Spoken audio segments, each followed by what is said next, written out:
Bonjour à tous et bienvenue sur Crypto Signal. Aujourd'hui, on va faire la routine habituelle, c'est-à-dire en premier lieu analyse technique, en deuxième analyse fondamentale, quelles sont les news, et en troisième analyse de liquidité, analyse de sentiment. Allez, c'est parti pour l'intro.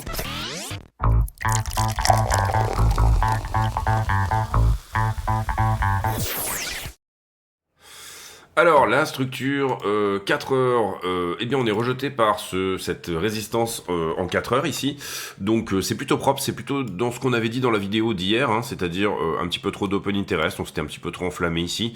Et probablement une revisite à minima, je dirais, de ce niveau-là pour vérifier que c'est bien un support. C'était auparavant une résistance, inversion de polarité, ça pourrait devenir un support. Et poche de liquidité ici, donc attention avec ces trois niveaux, si jamais on vient visiter effectivement cette poche de liquidité en longue, ces trois niveaux qui pourraient éventuellement faire support également. Pour le moment, je considère qu'on a quand même bien renversé la structure, étant donné qu'on est sorti de ce range par le haut. Cela dit, attention à la prise de liquidité, c'est-à-dire on fait le short squeeze au-delà du range et on réintègre le range pour venir tout simplement chercher les longues. Et on a vu dans la vidéo d'hier que sur toute cette zone, il y en a. Donc ce qu'on va aller voir aujourd'hui, c'est quels sont les endroits effectivement où ça peut rebondir, comment s'est comportée la liquidité. Finalement, est-ce qu'on a comment dire, rect un maximum de contrats, puisqu'on avait une assez forte augmentation du nombre de contrats en circulation, l'open interest, sur ce point-là. Ce qu'on peut dire sur la structure à 4 heures à ce stade, c'est que ce niveau 4 heures ici, eh bien, il est sorti. Est-ce que j'ai quelque chose en daily sur la zone, puisque du coup on vient de sortir un 4 heures, on aime bien avoir voilà quelque chose éventuellement qui pourrait se...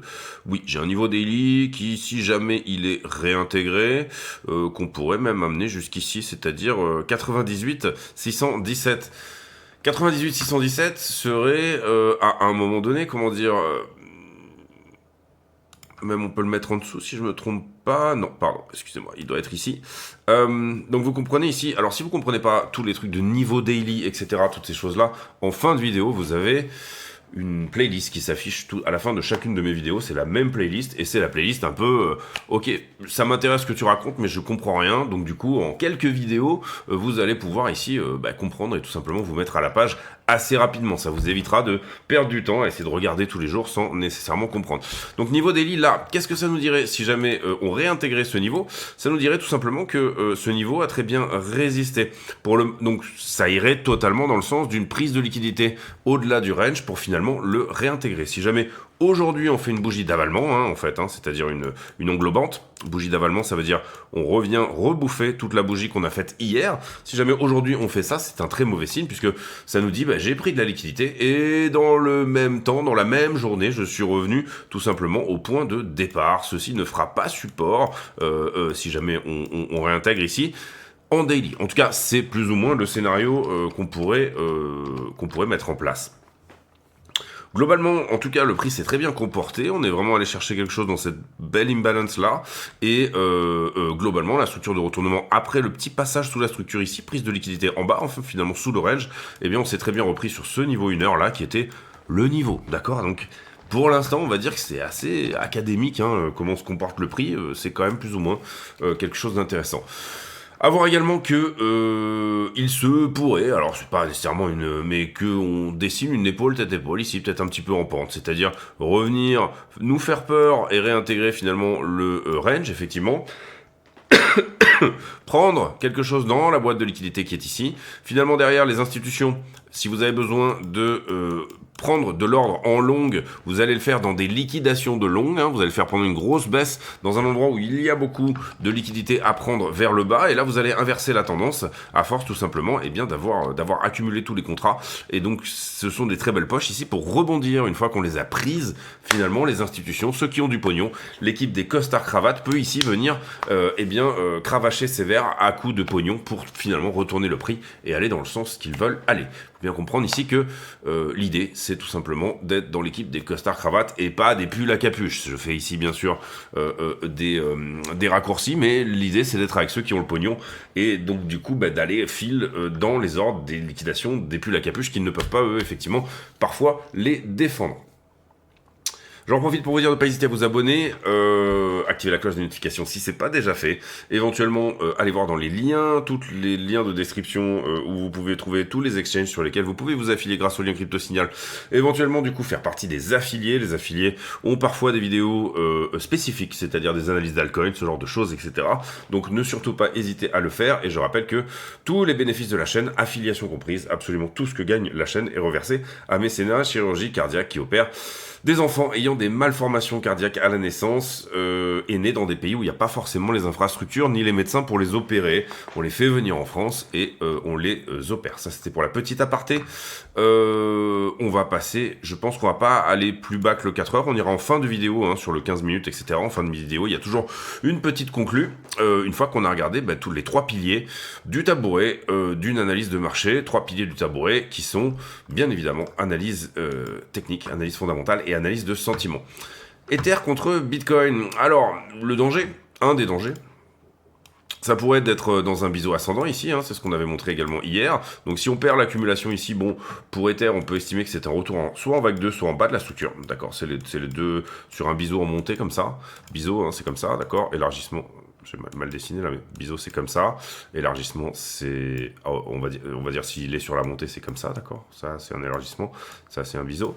Et là en l'occurrence, ce petit biseau est plutôt une figure bearish. Ce qu'on voudrait voir, c'est que ce biseau casse vers le haut pour que Ether vienne à surperformer Bitcoin. On avait un très très beau point d'entrée ici, à un endroit où on avait finalement le niveau, hein, un niveau qui était intéressant, plus une trend, une accumulation. Accumulation c'est une droite en dessous d'une structure en montée, une trend en montée. Ici, attention à ne pas perdre ça et à bien nous donner une vague supplémentaire, voire une cassure de cette figure qui est bearish.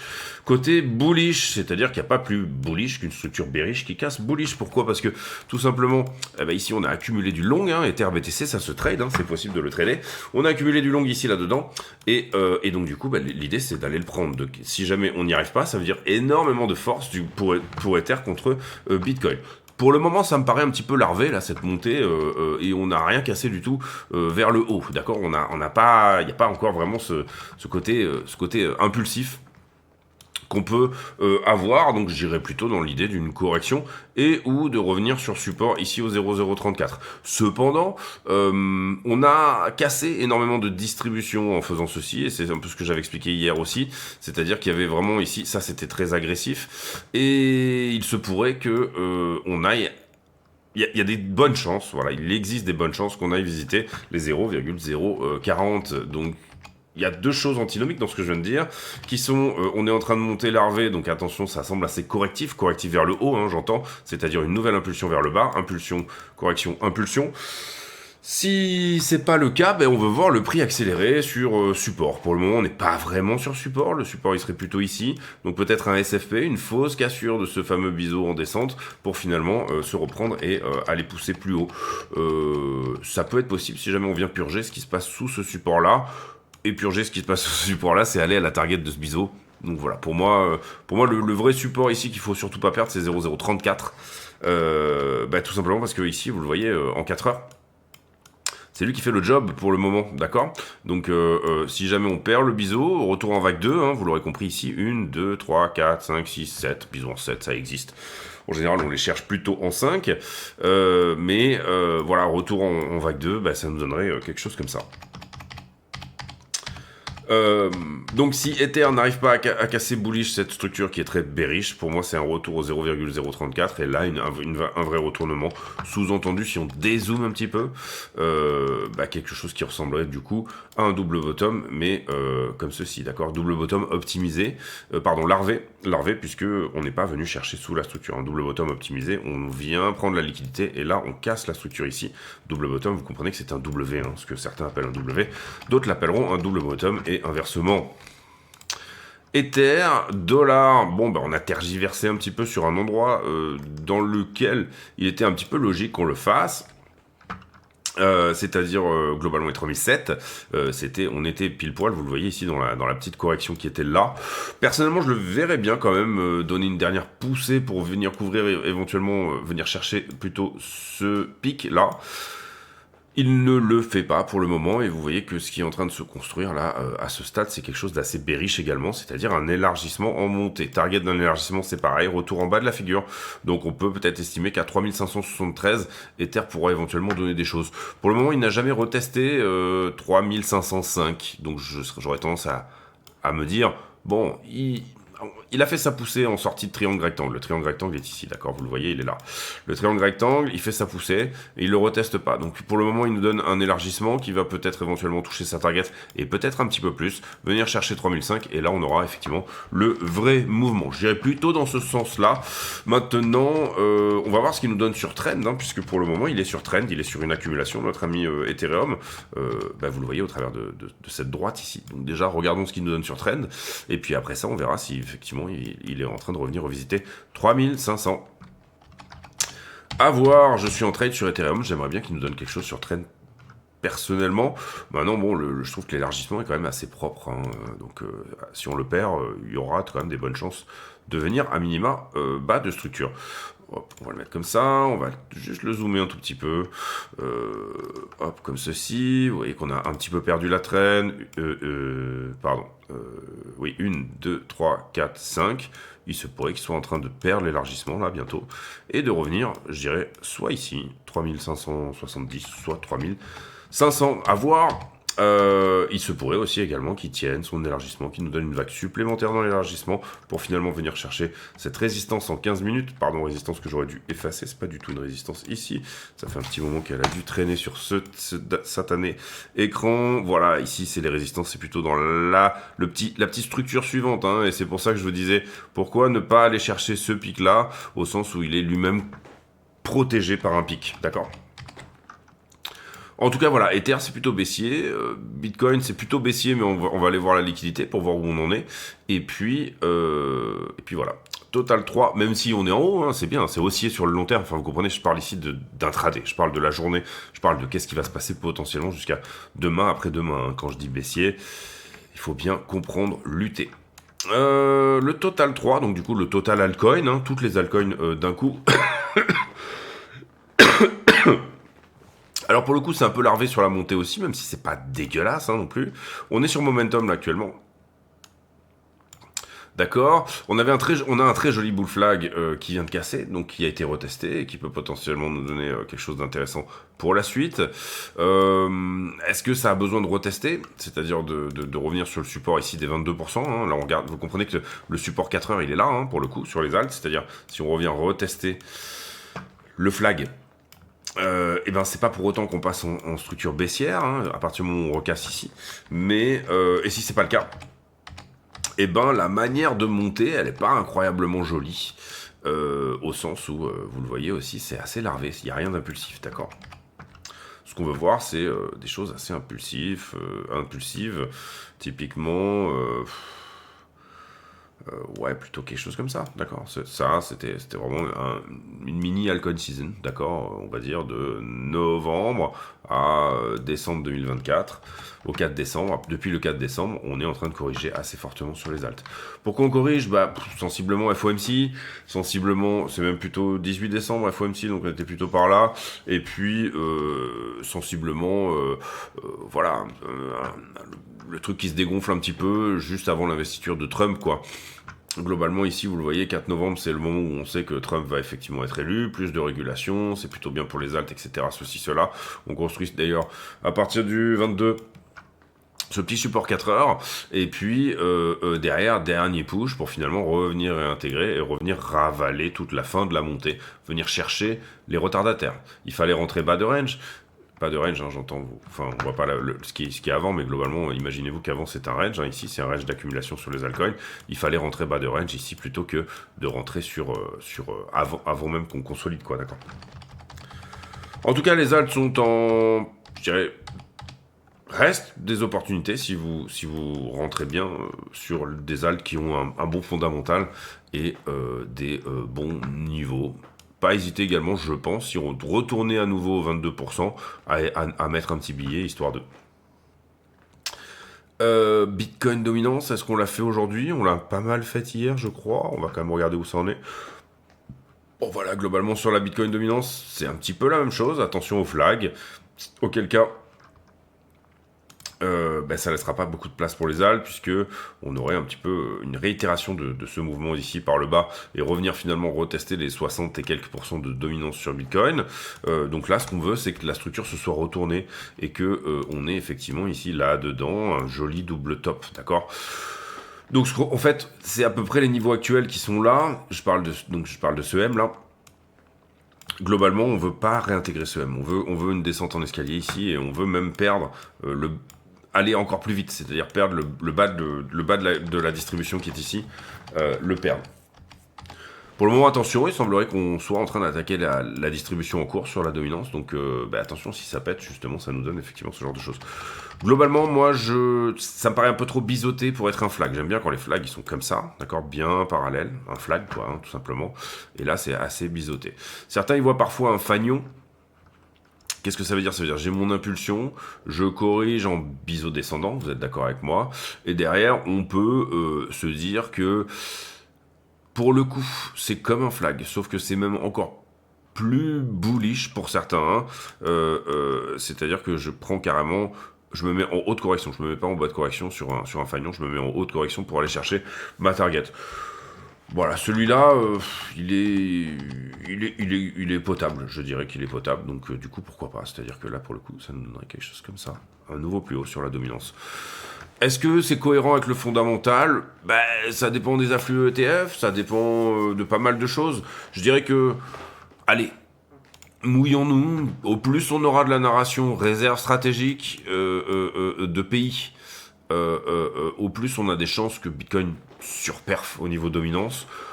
Moi, je trouve qu'en termes de timing, c'est un peu tôt. Maintenant, on voit de plus en plus de pays en parler, etc. Donc, est-ce qu'on rentrerait pas dans une course institutionnelle, auquel cas, il serait difficile pour les alts qui sont quand même plutôt un domaine que je qualifierais pour les venture capital et pour le reste, alors que pour le coup, la crypto deviendrait s'institutionnaliserait énormément. Il faut comprendre que réserve stratégique d'un pays, on pourrait aller assez vite à la market cap du gold, et que donc du coup, forcément, Bitcoin prendrait de la dominance dans ce contexte-là. Donc je dirais que ne pas être exposé Bitcoin aujourd'hui serait, et pour moi, enfin je pense, une connerie, au sens où on entend et on sent de plus en plus quand même cette narration très institutionnelle arriver. Maintenant, je pense aussi qu'il est extrêmement tôt pour parler de réserve stratégique de Bitcoin en ce qui concerne les pays. Les pays en parlent, mais pour moi, personne n'est réellement prêt à rentrer dans un marché aussi volatile.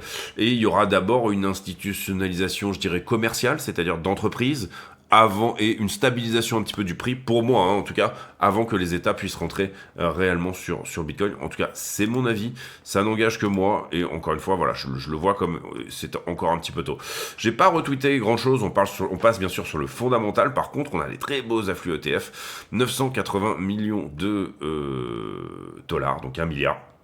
1 milliard sur Bitcoin, et 128 millions. Ici, il faut comprendre quoi ? Bon, alors déjà, l'abruti qui dit que BlackRock achète, non, c'est les clients de BlackRock qui achètent, et c'est BlackRock qui gère cet ETF. Donc, si dans votre timeline, vous avez quelqu'un qui dit BlackRock a acheté 1 milliard de Bitcoin, enfin là, ici en l'occurrence 200 millions, eh bien, supprimez-le tout de suite. Ça veut dire que c'est un abruti, ou alors que c'est un menteur. Quelqu'un qui veut faire juste du clic, en disant, regardez, mais en tout cas, c'est quelqu'un qui ne dit pas la vérité. Ou qui croit d'autres gens qui ne disent pas la vérité. Donc soit c'est un abruti, soit c'est un menteur, encore une fois. Maintenant, c'est pas la question. La question c'est, qu'est-ce qu'on a là-dedans ? Est-ce qu'on a de l'institutionnel ? Oui, probablement pour moitié. Selon les derniers 13F de la SEC, c'est-à-dire que les grosses entreprises doivent, donc les institutions, hein, doivent fournir un papier en disant est-ce qu'elles ont investi ou non sur Bitcoin. Et là, ça va être sympa parce que les règles de la comptabilité aux États-Unis ont changé, et on aura de plus en plus d'infos sur dans ce fameux 13F, etc. Et également dans les bilans des entreprises, dans les earnings directement, on aura de plus en plus d'infos sur qu'est-ce qu'elles ont fait avec la crypto, puisque désormais, ça va être vraiment un truc à part. C'est-à-dire ça va faire partie d'un papier à part, c'est les assets digitaux, etc. En fait, finalement, les États-Unis sont en train de faire ce qu'on aurait dû faire en Europe, mais qu'on n'a pas fait. Donc, je dirais que là, il y a moitié institutionnel et moitié particulier. Hein. Il faut bien comprendre que Fidelity, c'est quelque chose où vous pouvez prendre du Bitcoin dans votre, je crois que ça s'appelle le 401 si je me trompe pas, c'est-à-dire votre plan de retraite aux États-Unis. La retraite, elle se fait par accumulation et pas par répartition comme chez nous en France.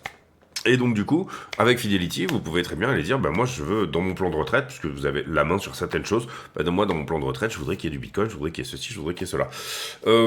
ARK, on va dire que c'est plutôt également de l'institutionnel, hein, principalement, mais globalement, voilà, vous comprenez ici que, et chez BlackRock, vous pouvez très bien aux États-Unis aller à la banque et dire je veux un Bitcoin physique, et pour le coup, ils vont, vous prendre une petite commission et aller acheter de l'IBIT, donc de l'ETF BlackRock. Donc, tout ça, ce sont des ETF qui sont vendus par des banques à des clients, mais également aussi, bien sûr, directement à des institutions. Donc, pour le moment, on considère que c'est moite-moite en fonction de ce qu'on a eu au niveau des 13F, etc. Et ce qu'on a eu au niveau des... Alors, bien sûr, vous avez du tout petit dans les particuliers, vous avez du très gros, vous avez des gens qui ont un conseiller. Donc, du coup, le conseiller va prendre une com là-dessus. Et tout ça, on est au courant. Et globalement, à peu près, on va dire qu'on a 50% d'institutions, de boîtes, 50% d'entreprises également, à peu près, hein, dans l'idée. 25% de très gros particuliers, c'est-à-dire qu'ils ont des conseils. Donc, des gens qui ont des conseils qui vont effectivement prendre, donc quand on dit conseil, c'est soit une banque, soit un conseiller financier, tout simplement.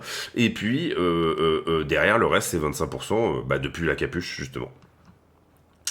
Ethereum 128, c'est pas mal, je trouve que c'est plutôt mignon. Ici, on nous parle de Boeing sur Wall Street Journal et on va dire Trump qui est un petit peu dans une bataille avec les politiciens européens. La boule de cristal d'Arthur Rice voit un pic en mars 2025. Je suis pas très fan d'Arthur Rice personnellement. Il a dit tout et son contraire. C'est plus une girouette et comme on dit, une montre cassée donne 2 fois l'heure, 2 fois la bonne heure par jour. Mais bon, si vous êtes fan, si vous aimez bien, après il y a aucun problème avec ça. Bon, personnellement, quand je vois Arthur Rice, je regarde pas trop. Bitcoin, Ethereum, attraque plus d'1 milliard. Bon, ça on en a parlé. Il s'agit des ETF. Derrière, on passe ici sur pas mal de choses. Hein. C'est pas trop la peine de s'attarder. En tout cas, c'est mon avis. Ce qu'on peut voir ici, c'est que la République nationale tchèque, j'étais à Prague il y a pas longtemps, commence à réfléchir à une stratégie de réserve réserve stratégique de Bitcoin. Très bonne idée. J'ai vu aussi qu'à Prague, ils avaient changé en partie tout ce qui se passe sur la crypto, si vous gardez plus de X années, etc. Alors Prague, moi j'ai bien aimé, je meuble là parce que vous comprenez que j'ai un petit souci je sais pas, il rame un petit peu mon copain. Je sais pas ce qui se passe, je vais mettre en pause. Désolé, oui, donc Prague, extrêmement jolie, magnifique ville, et après peut-être, je pense, un petit peu froid en hiver. Nous on est allé à l'automne, on s'est régalé, ça a été, mais je pense qu'en hiver, il doit bien y avoir moyen de se cailler. Eurozone, l'inflation en eurozone qui est repartie un petit peu à la hausse, c'était à peu près dans les attentes, donc voilà, ça ne devrait pas pour autant remettre en cause la coupe des taux de la Banque Centrale Européenne. Ce fund manager voyait un S&P à plus de 20% l'année dernière, donc il avait plus ou moins raison, et maintenant il nous dit que le cash is king. N'hésitez pas à aller voir sur MarketWatch si cet article vous intéresse.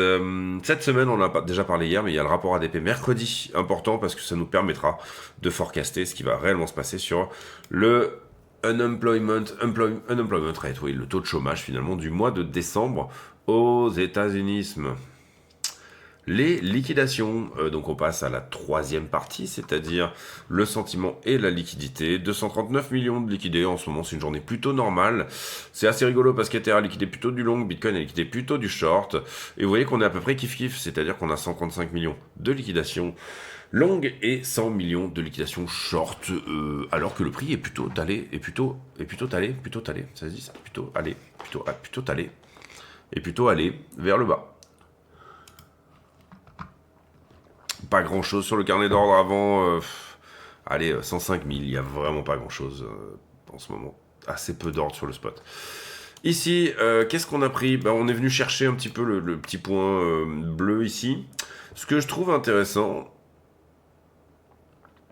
C'est plusieurs choses. D'abord, là, j'ai une structure à plat et un funding qui baisse énormément. Mais énormément. Genre, c'est pas pour rigoler, c'est pas à moitié. C'est vraiment... Donc, ça veut dire qu'il y a beaucoup de shorts qui viennent de rentrer. Il y a 2 ou 3 grosses positions, là, qu'on voit, qui sont rentrées éventuellement en short.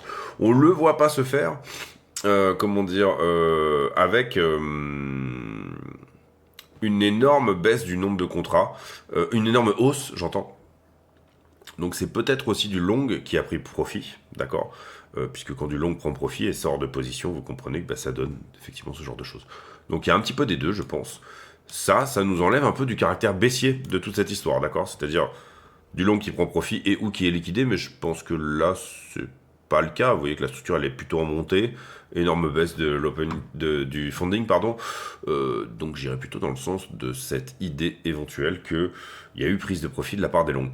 Ce que je trouve intéressant également, on avait parlé ici, et pourquoi on avait mis ces petits traits rouges, parce qu'on avait dit, bah, regardez, là, il y a eu énormément d'open interest qui est rentré. Il y a eu beaucoup de contrats. On est passé de 22 milliards pardon, à 23,5, 1,5 milliard en plus de contrats. Et vous voyez que ces contrats se sont fermés ici sur toute la descente. Donc c'est pas forcément des liquidations, puisqu'on a eu que 200 millions sur les dernières 24 heures. Par contre, ce que j'aime pas trop, c'est que là, j'ai une structure qui descend et j'ai un funding qui monte. Donc globalement, qu'est-ce qu'on peut dire? On peut dire, j'ai un peu de monde au-dessus, un tout petit peu, c'est pas énorme non plus, mais j'ai un peu de monde au-dessus. J'ai annihilé une partie de l'open interest que je voulais voir annihilé, donc ça c'est propre et c'est bien. Et derrière, en revanche, je laisse ce point-là parce que vous voyez que depuis qu'on est là, on ne fait que longuer. Donc c'est pour ça qu'on vient chercher les longueurs, d'accord. À partir du moment où on ne fait que longuer, comprenez que le prix va pas faire nécessairement que ça, c'est-à-dire aller chercher l'inverse de ce que fait le marché. J'espère que vous comprenez bien que bah, de temps en temps, les marchés, le prix absorbe dans un sens, on va dire, tout ce qui se passe. Ici, vous voyez qu'on a bien absorbé justement tout ce qui se passait. On voit qu'effectivement, il y a du short qui est en train de rentrer. Sur le point dont je parlais, c'est pas violent, d'accord. Moi, je m'attendais ici à avoir éventuellement une grosse position. On va dire que c'est plutôt dans la descente ici qu'on a annihilé une bonne partie de l'open interest en cours, effectivement. Là, on est en train d'être relongué à nouveau, et c'est ce que je vous expliquais quand on regardait la structure tout à l'heure. Globalement, je m'attendrais quand même plutôt à ce on fasse à minima un petit tour sous les 100 000 $, et on avait dit en deuxième zone également 98 774, 98 500, légèrement en dessous ici, 98 même. Donc c'est soit globalement 99 et quelques, soit 98, et après on avait bien sûr tous les autres supports qui étaient développés au-dessus et qu'on avait déjà identifiés d'une certaine manière. Là, une semaine, on va pas passer trop de temps dessus, mais on a déjà regardé hier la 4 mois, la 3 mois, pardon, donc c'est pareil, on va pas passer de temps non plus sur Ethereum. Mais globalement, vous voyez que le prix est venu chercher ce qui va être plus chaud en short. Je vais te zoomer un peu. Ça, c'est là une semaine, d'accord. C'est les liquidités les plus fraîches, on va dire. Ici, il est en train de travailler et probablement qu'il va venir à toucher 100 000 à minima pour travailler à la liquidité intermédiaire. Après, une des grandes questions, c'est est-ce qu'il fait la jonction entre finalement 99 et ici, vous le voyez, le point chaud des 98. Comprenez qu'on a effectivement du contrat qui est dans la chaleur aussi, qui est caliente, jusqu'à 92 000 $. Ici, ça n'est pas dynamique iBlock, d'accord. Donc ça veut dire que il y a des mecs qui ont pris profit là-dedans depuis 92, qui sont déjà en prise de profit. Pourquoi ? Parce que tout simplement le funding reste dans des zones assez neutres. Et vous comprenez que là, ne serait-ce que quand on était là autour finalement des 101 700, la moitié du marché était en short et l'autre moitié était en long, puisqu'on était un funding de littéralement zéro, d'accord ? Donc il faut bien le voir comme ça. Sous-entendu, si je vous remets là une semaine, le voir comme ici quand on était, donc j'ai dit en 101 000, ici à peu près par là. Alors depuis on a du long qui est rentré, et c'est ce qu'on est en train de travailler maintenant, plus ou moins là, ça ceci. Mais globalement ici, vous avez autant de monde au-dessus qu'au-dessous finalement, puisque le funding est à zéro, d'accord ? Il faut le voir de manière dynamique. On pourrait redézoomer à nouveau et aller voir la 2 ans par exemple pour changer par rapport à hier. Voilà, faisons ça. À 101 700, on avait un funding qui était littéralement à zéro. Ici, donc, quand on était là. Donc ce qu'il faut comprendre, c'est que j'ai autant de monde au-dessus que de monde au-dessous. Donc dans tous ces traders de position là, on n'est pas chargé en open interest. C'est ça que j'aime bien, voilà, dans toute cette histoire, c'est qu'on n'est pas du tout chargé en open interest long et en funding. On n'est pas sur des fundings, on est sur des fundings qui sont complètement neutres, donc on a de la place pour monter encore. Excusez-moi si j'éternue, faites attention à vos oreilles. Ok. Donc, ce qu'il faut comprendre ici, bah, c'est que sur de la grosse TF, on est très loin d'être dans les niveaux de danger qu'on avait ici, d'accord? Où on était à 0,1, donc 10 fois plus de funding.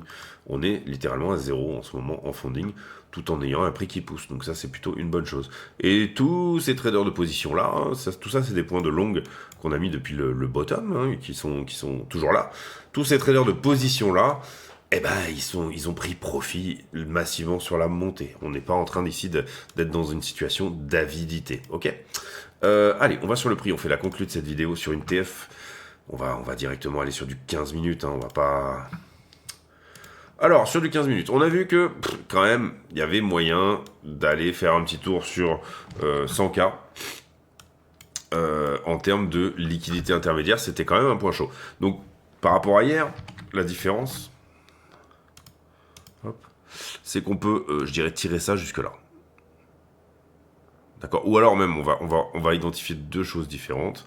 On va mettre une autre boîte de liquidité de là à là. D'accord, ici. Attention parce qu'actuellement, on est quand même plutôt longué. Donc du coup, ça veut dire qu'on a peut-être des chances ici de venir prendre au moins cette boîte. La deuxième boîte, et si jamais on en sort, je sais pas ce que fait ce niveau-là. En 15. C'était probablement une ancienne résistance. On va donc le virer. Et donc du coup, après derrière, encore une fois, c'est ce que je disais un peu en début de vidéo, mais globalement, si on commence à attaquer la liquidité, on a quand même un autre point chaud autour des 98 ici. Bon, je serais étonné qu'on vienne pas passer sous la structure. Si on va à 98, je serais étonné qu'on n'aille pas jusqu'à 97, mais il se peut que ça soit le cas. Globalement, ce qu'on a eu ici, et sur la montée, quand on zoome un petit peu, d'accord, et qu'on regarde comment on a... Qu'est-ce qui s'est passé réellement? Bah, finalement, on a eu une sorte de compression avec à un moment donné nettoyage au-dessus de la structure. Ici, vous voyez que ça a poussé un peu plus, mais dans cette compression-là, finalement, bah, on en est sorti par le bas. D'accord? En général, triangle, c'est plutôt une continuation. Là, c'est pas du tout ce qu'on a eu. Est-ce que je regarde... Admettons que ça soit une flat. On va dire ça comme ça. Donc cette compression-là, elle a été foireuse. Admettons que ça soit une flat. Quand je dis une flat, je parle de ça. Flat étendue, d'accord? Et c'est plus ou moins ce qu'on avait défendu hier, d'accord? Et ben, quels sont les objectifs? Globalement, en général, tu prends un Fibo. Tu fais comme ça, comme ça, comme ça. Je l'ai mal mis en bas. Fibo d'extension. Et tu vas chercher entre 1,618 et 200. Pour le moment, c'est chose faite. D'accord? Bon, assez souvent, tu viens chercher 200, ça nous donnerait 100 000. C'est un peu short par rapport à la liquidité, mais pourquoi pas? Parfois, la liquidité a tort, d'accord? 5 minutes, est-ce que j'ai quelque chose de mignon? Bah là, on compresse aussi. Compression égale, en général, continuation. Donc ça irait plutôt vers le bas, cette histoire. C'est-à-dire qu'on serait dans la correction de quelque chose d'impulsif, pourquoi pas. Derrière, on a quand même perdu un petit support ici en 5, qui est là. Et vous voyez qu'au moment où on le perd, on accélère quand même. Je parle de ça. Genre au-dessus. Ouais, ce serait pas trop insultant, ce serait plutôt un 15. Le 15, il est par là, d'accord? Ça en 15, c'est perdu. Correspond pas mal aux 4, hein, aux 4 heures qu'on avait aussi. Donc le 4 heures rejette ici. Le 15 a essayé de tenir. Mais vous voyez, donc le 4 heures c'est une résistance, le 15 c'était un support. Est-ce qu'on a des choses au milieu? Autant les voir, hein, on n'est pas des bêtes. On a un petit peu de temps, on a une petite conso là, c'est ça qui donne un petit peu l'histoire. Hop, on va essayer de regarder sur le 1 minute par exemple. Et encore une fois, bon, il y a des gens qui sont un peu moqueurs parfois de dire mais tu vas regarder le 1 minute, mais c'est n'importe quoi, c'est que du bruit. Non, pas du tout, mais absolument pas. Celui qui ne regarde pas le 1 minute ne pourra jamais avoir des entrées pixels et n'a rien compris en fait en soi. Et également, j'aurais vraiment pour, je pense que je peux te donner un très bon conseil c'est personnellement, si je commençais le trading, et c'est ce que j'ai fait quand j'ai commencé le trading, j'aurais tendance à passer 3, 4, 5 trades par jour, plus que d'essayer d'aller voir, Vous allez trader du weekly, vous allez passer combien de trades exactement, finalement, à la journée, à l'année? 3, 4, 5, si vous êtes bon, parce que ça veut dire que vous avez pris les bons. Si vous tradez des bougies weekly, on est d'accord. Donc, sincèrement, allez trader d'une minute, au moins vous passerez 3, 4, 5 trades par jour, et là, on va discuter, d'accord? Bon, globalement, si je dois aller chercher une minute là-dedans, il est très très bas, hein, ok. Il a pas énormément de touchettes, pas énormément d'intérêt. Pourquoi? Bah parce qu'on a passé plus d'une minute. C'est dommage. Il y a eu une très belle mèche là ici, mèche en bas, mèche en haut, réaction, etc. Mais malheureusement ici, vous voyez que j'ai un petit bout de bougie, une petite minute qu'on a passée et dans laquelle, voilà. Si le seul une minute que je peux voir, on va dire qu'il y ait de la cohérence, il est là. Globalement, il commence ici. À la suite de cette bougie-là, ici, vous voyez qu'on tient, donc ce niveau n'est pas perdu. Il se reprend, il nous donne le reste de la montée. On revient le retester une fois, et puis là, pour le moment, on est au retest de ce fameux 1 minute. Donc j'aurais tendance à dire que, déjà, ça peut être une espèce de critère d'aide à la décision graphique. Un critère d'aide à la décision graphique. C'est ADG. Excusez-moi, j'aime pas du tout laisser des trucs. Autant pour moi. Qui peut vous aider à prendre la décision. Vous dire, bon, on est en train de tenir sur un petit truc. Petite minute. Sur lequel qui pouvait proposer. Ça aurait pu être une entrée, hein, d'accord? Moi j'aime bien les entrées en 1 minute. On a tenu là-dessus. Ben, si on le perd, je sors de trade. Donc, qu'est-ce qu'on peut faire en 1 minute? C'est ça qui est intéressant. Si c'est une prise de liquidité, en 1 minute, je vais pas aller très loin. Vous êtes d'accord avec moi que un niveau 1 minute, comment dire, si il tient, peut tout à fait tenir un levier 100 ou un levier 50, admettons par exemple. C'est-à-dire que si je décide une partie de position que je veux faire, admettons je dis bon, je vais tenter 1% de mon capital de trading dans son ensemble. Et ici je parle bien sûr de ce que je peux perdre, c'est-à-dire la totalité de la position, qu'il soit en levier 100 ou pas, n'importe peu, d'accord? C'est pas la question. Ça, c'est ce que je peux perdre. C'est pas, je vous dis pas de prendre 1% de votre capital de trading et de le rentrer en levier x100. C'est pas du tout ça l'histoire. C'est pas de l'idée même, d'une manière générale. Les calculs sont beaucoup plus... je parle pour égaler votre capital de trading. Admettons, j'ai 100 boules. J'ai 100 boules. Bon, je vais prendre un balle. Pardon, un balle, donc 1% de mon capital, et je vais prendre un levier x100, vous comprenez que je trade du coup avec tout mon capital de trading, sauf que je ne mets à risque que $1, vous êtes d'accord avec moi? D'accord. Donc l'idée ici c'est, je vais rentrer éventuellement sur un niveau 1 minute, ça me donnera peut-être potentiellement la latitude, parce qu'on peut pas faire énormément de choses en 1 minute, la latitude de quelques centaines de dollars si le niveau tient à nouveau en 1 minute, ok. Et donc du coup, si le niveau tient en 1 minute, on va dire que j'aurais pas besoin de défendre cette position. C'est soit je rentre pas. Sur cette idée, en tout cas, de niveau 1 minute. C'est pour ça que je vous explique les entrées pixels. C'est comme ça qu'on les récupère. C'est en partant sur un scénario, je pense que tel ou tel niveau va tenir. Là, personnellement, moi, j'irai pas sur ce trade au sens... Il y a trop de liquidité dessous, je trouve. Pour vraiment le tenter, je préfère ce genre d'entrée 1 minute plutôt, comment dire, quand on a un vrai passage sous la structure, pas quand on est là-dedans, d'accord? Là, ici, voilà, pour moi, il n'y a pas... Voilà, j'aurais plutôt tendance à chercher d'1 minute là, ou éventuellement là, d'accord? Que là. Mais pourquoi pas? Sur même 0,5%, ce que vous voulez. Parce que si on retourne réattaquer ce niveau-là, il y aura à minima une réaction. D'accord? Et ce que vous allez vouloir prendre dans l'idée, c'est une réaction. Même si on est, admettons, dans une structure qui est à la descente, ce niveau a déjà proposé quelque chose. Il devrait proposer à nouveau quelque chose. Donc c'est ça l'idée. Bref, on va pas faire trop long non plus. J'aimerais bien que cette vidéo tienne à peu près dans le temps. En tout cas, vous voyez que les endroits où on vient en général faire quelque chose, correspond à quelque chose dans le passé. Là, qu'est-ce qu'on attaque? On attaque une vallée, qui est celle-ci. Et c'est ce que je dis souvent, une vallée est censée protéger la vallée suivante. Attention, il y a une très belle imbalance ici, dont je serais étonné qu'on n'aille pas la chercher, mais c'est possible qu'on n'y aille pas, sinon ça veut dire que ça sera une sorte de gap de rupture, une imbalance de rupture, et il n'y a aucun problème avec ça. C'est pour ça que, entre guillemets, on mise pas la maison sur un précepte, mais vous comprenez ici qu'on réagit à un endroit qui est logique par rapport à ce que le prix nous disait avant. Dans cette imbalance-là, j'ai la dernière vallée qui peut éventuellement protéger justement le reste du mouvement, d'accord? Et ici, derrière, si on perd le niveau 1 minute, le prochain point d'entrée se trouvera à l'attaque de cette vallée-là, ici. Vous avez une attaque frontside ici.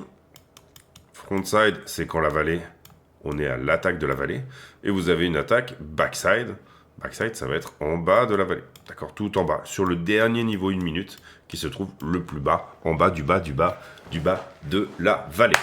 Allez, j'espère que cette vidéo vous a plu. Personnellement pour moi, scénario privilégié, c'est, je dirais, plutôt 98,2 que 100 000, d'accord? Donc plutôt perdre tout ça. Maintenant, vous le voyez, il y a des choses cohérentes qui se passent ici sur les petites TF. Pour rebondir, on part toujours d'une poche de liquidité pour avoir un gros mouvement. Pourquoi? Parce que tout simplement, comment dire, je vous parle souvent des costards cravates et des pulls à capuche. On va aller là. Et on va aller là. Comme ça. Je vous parle souvent des costards cravates et des pulls à capuche. Il faut bien comprendre qu'à un moment donné, ils sont visibles sur la chart. Ici, rien ne vous dit que l'équipe des costards cravates, elle n'est pas là, ok? Donc du coup, voilà. La question ici, c'est est-ce que les costards cravates n'ont pas fait tout ce qu'ils avaient à faire en termes de distribution vers le haut? Donc on vient distribuer dans un short squeeze. Si je suis une institution, j'ai des millions de contrats à distribuer, je vais le faire à l'endroit où il y a des millions de contrats qui sont forcément liquidés. C'est normal, c'est tout à fait logique. Derrière, si je veux retourner le prix et revenir à l'achat, à l'inverse, ici, vous comprenez qu'il y a des gens qui sont rentrés en short et qui vont avoir besoin de venir vendre dans des poches de liquidité également. Et c'est comme ça que se balade le prix. Maintenant, voilà, l'idée ici, ça reste d'être dans son UT, dans sa time frame. Si vous tradez la liquidité, c'est important de rentrer avec une certaine forme de liquidité pour sortir avec une certaine forme de liquidité. Sous-entendu, si vous avez shorté ici 103 000, eh ben, il va falloir vous défausser, en tout cas en grande partie, finalement entre là 100 000 et puis 98 et peut-être potentiellement jusqu'à 94. Mais vous n'allez pas vous défausser à 5 000 $. Et c'est l'inverse, c'est également la même chose vers le haut, ce que vous allez chercher à 115, 120, 150 000 $, 250 000 $, c'est soit des investissements spot, soit des runners, des reliquats de position, quelque chose sur lequel vous aviez déjà pris profit, et vous allez laisser traîner la position pour qu'elle aille effectivement de temps en temps vous payer, voilà, vous payez en fonction des poussées et des choses que vous aviez cherchées. Je vous dérange pas plus longtemps que ça. J'espère que cette vidéo vous a plu. Si c'est le cas, n'hésitez pas à le dire. On se retrouve demain pour une nouvelle. Peut-être demain une petite analyse d'altcoin aussi. Demain, j'ai pas mal de temps. Donc je pense que pour les affiliés, on fera un truc spécifique. Restez bien aussi tunés sur X. Parce que des fois, les analyses affiliées, je les poste sur X sans que vous ayez besoin d'être affilié. Vous êtes juste sur X. Voilà, ça m'arrive de faire un peu, voilà, histoire que tous les réseaux marchent un petit peu ensemble. Et bien sûr, le Discord sur lequel, après les vacances, je reviens là actuellement pour des petites analyses, des petites choses un peu sympas. On se retrouve demain pour une nouvelle vidéo. J'ai pour habitude en fin de vidéo de poser une question à la con, question qui n'a rien à voir avec le prix du Bitcoin, mais qui nous permet de converser de choses et d'autres. Et en l'occurrence, la question du jour...